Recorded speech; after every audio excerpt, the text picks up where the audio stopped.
بركاته. تحية مدينة فاس ومقرب المجلس العلمي.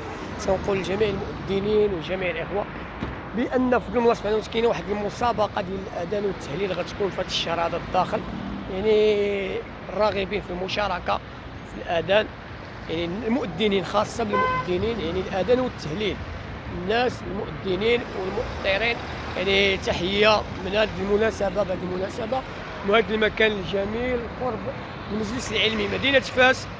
يعني تنقول جميع المؤذنين جزاكم الله خيرا. وانتم عارفين الحديث النبي صلى الله عليه وسلم ان اطول الناس اعناقا يوم القيامه المؤذنين، وان الانسان اللي تيأذن وهب نفسه للاذان يعني راه عنده واحد الاجر عظيم عند الله سبحانه وتعالى، وعنده واحد الثواب، وان الاذان راه تيدخل في العلاج وتيدخل في الرقيه الشرعيه، وان الاذان يطرد الشيطان. حديث النبي صلى الله عليه وسلم قال: إذا تغولت الغيلان فاندروا بالآذان.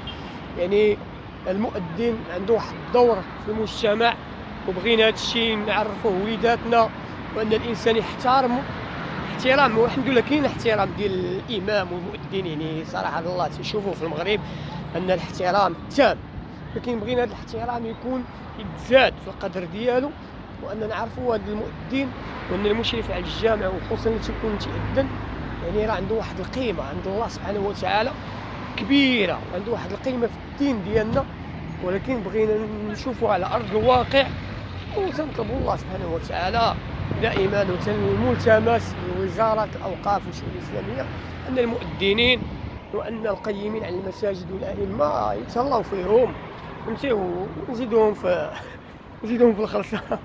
نطلبوا الله سبحانه وتعالى، لأن انتم عارفين بأن لا اله الا الله، بان الماديات راه طغات، وان اي حاجه راه الماديات اي حاجه. نسال الله التوفيق والله ييسر الامور. السلام عليكم.